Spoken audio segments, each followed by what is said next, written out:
ప్రయాణం ఇచ్చారు. 500 రూపాయలు గ్యాస్ సిలిండర్కి ఇచ్చారు. సన్న రకం వడ్లకు కొనుగోలు చేసినందుకు ఇచ్చారు. చేయూత పెన్షన్లు ఇస్తున్నారు. గృహజ్యోతి కింద 200 యూనిట్ల విద్యుత్ ఉచిత విద్యుత్ ఇస్తున్నారు. కళ్యాణ లక్ష్మి షాదీ ముబారక్ సంబంధించి ఏమంటారు వారికి అమౌంట్ ఇస్తున్నారు.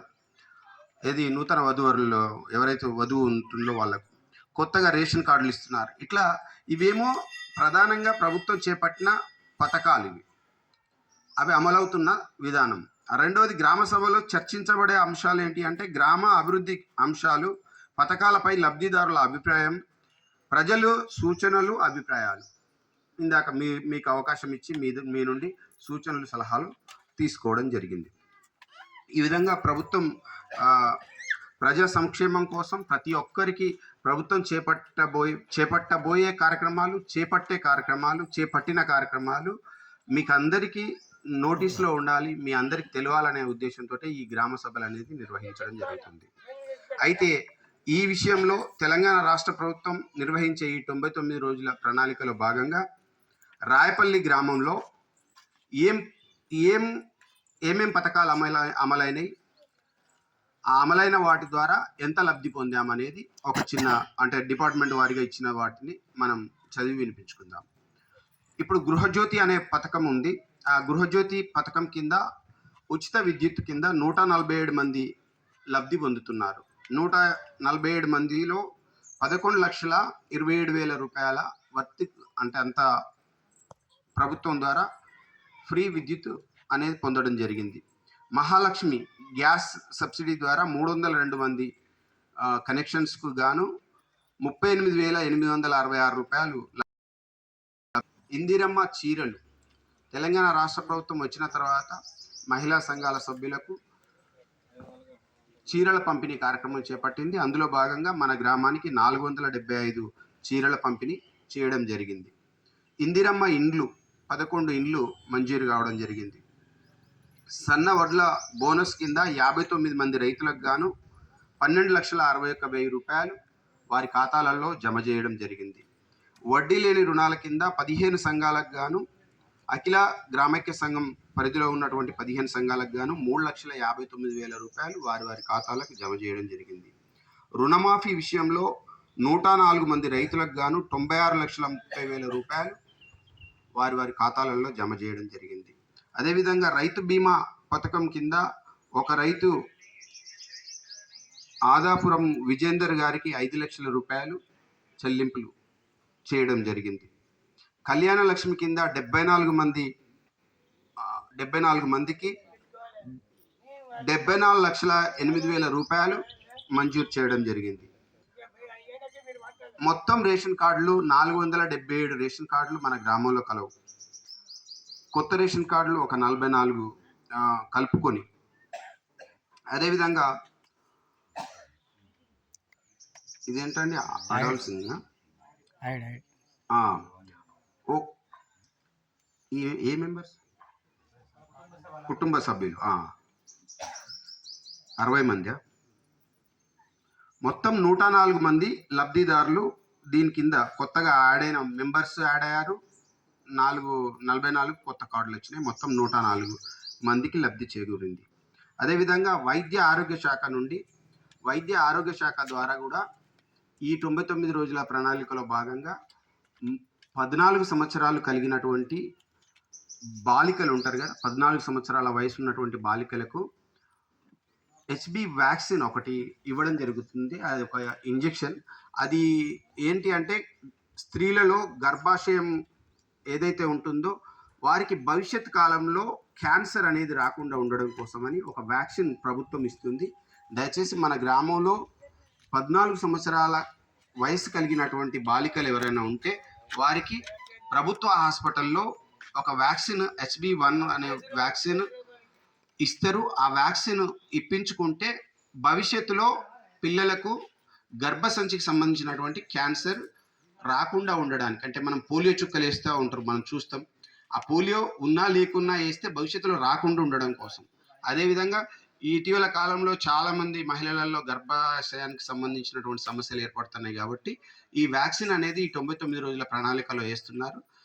ప్రభుత్వ హాస్పిటల్‌కి వెళ్ళి వేపించాలి. ఒకవేళ మన ఇంట్లో లేకున్నా గానీ పక్క వాళ్ళ ఇంట్లల్లో ఉన్న చెప్తే ఇది తెలంగాణ అమలులో ఉంటది కాబట్టి ఈ వ్యాక్సిన్ వేయించుకోవాల్సింది.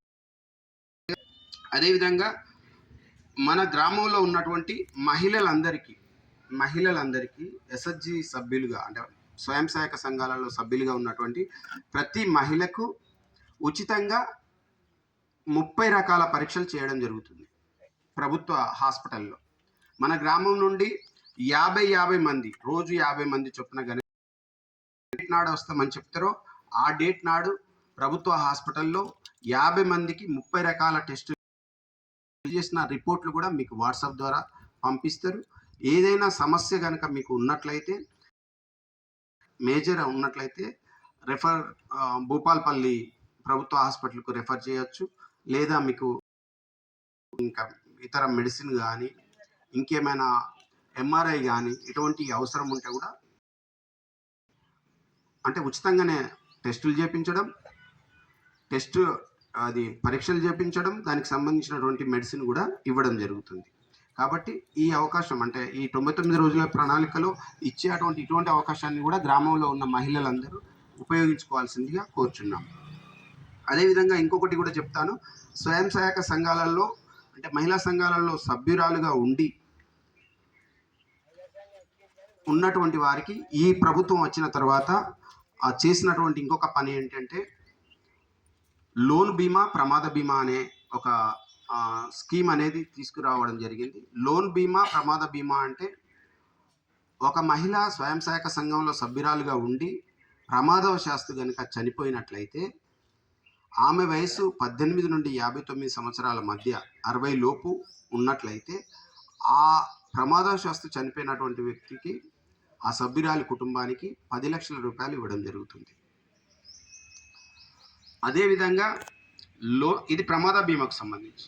లోన్ బీమా అయితేనేమో ఏదైనా సభ్యురాలు బ్యాంకులో కనుక బ్యాంక్ లింకేజ్ కింద లోన్ తీసుకొని 2 లక్షల రూపాయల వరకు అప్పు కనుక అప్పు తీసుకొని 2 లక్షల రూపాయలు అప్పు ఉంది ఆమె. అప్పు ఉన్న సమయంలో అనుకోని పరిస్థితులలో తను కనుక మరణించినట్లయితే మరణించినటువంటి వ్యక్తి యొక్క ఆ 2 లక్షల లోపు ఉన్నటువంటి అప్పు మాఫీ చేయడం జరుగుతుంది. ఈ రెండు గుర్తుంచుకోవాలి. లోన్ బీమా, ప్రమాద బీమా అంటారు. ఇది మనకు రంగేపల్లిలో ఒక కుటుంబం వాళ్ళు చనిపోవడం జరిగింది. ఆ వ్యక్తి వాళ్ళకు 10 లక్షల రూపాయలు ఇవ్వడం కూడా జరిగింది. మన గ్రామంలో కూడా ఒకరిది ఉంది. దాన్ని స్కాన్ చేసి అప్లోడ్ చేసి హైదరాబాద్కు పంపించడం జరిగింది. అది కూడా మంజూరు అవుతుంది. అది కూడా చేస్తాం. సో నేను మీకు అందరికీ చెప్పేది ఏంటంటే దయచేసి ఈ 99 రోజుల ప్రణాళికలో గ్రామ సభలు అట్లనే జరుగుతాయి, అందులో వచ్చేది లేదు పోయేది లేదు అని అనుకోకుండా మీరందరూ ఇంత పెద్ద మొత్తంలో పాల్గొన్నందుకు మీకు అందరికీ హృదయపూర్వక ధన్యవాదాలు తెలియజేస్తున్నా. వాస్తవంగా ఇంతమంది పాల్గొని ఏం చేయాలో కూడా ధైర్యంగా వచ్చి చెప్పారు. ఇంకా ఏం చేసుకోవాలనే ప్లాన్ అంటే ఒక ప్రణాళిక అనేది ఉండాలి. గ్రామంలో ప్రజలందరి భాగస్వామ్యంతోనే గౌరవ ప్రజాప్రతినిధులందరినీ మీరు ఎన్నుకున్నారు. మీకు కావాల్సినవి ఏంటి అనేది మీరు లిస్ట్ అవుట్ చేస్తే అది ఈ రోజు కాకుంటే రేపైనా నెరవేరడానికి ఆస్కారం ఉంటుంది. మినిట్స్లో నోట్ చేసుకోవడం జరుగుతుంది. వీటినే మనం మండల స్థాయిలో, జిల్లా స్థాయిలో జరిగేటువంటి ఎజెండా పాయింట్లలో పెట్టడం జరుగుతుంది. పలానా గ్రామానికి పలానా అవసరాలు ఉన్నాయి, దానికి అంచనా వ్యయం ఇంత అవుతుంది, ఇంత మంజూరు చేయాల్సి ఉంటుందని చేయడం జరుగుతుంది. కాబట్టి ఈ కార్యక్రమం విజయవంతం కావడానికి ఇంతమంది మీరందరూ పాల్గొని మీ సలహాలు సూచనలు ఇచ్చినందుకు మీకు అందరికీ ధన్యవాదాలు తెలియజేస్తూ ఈ అవకాశం ఇచ్చినటువంటి గౌరవ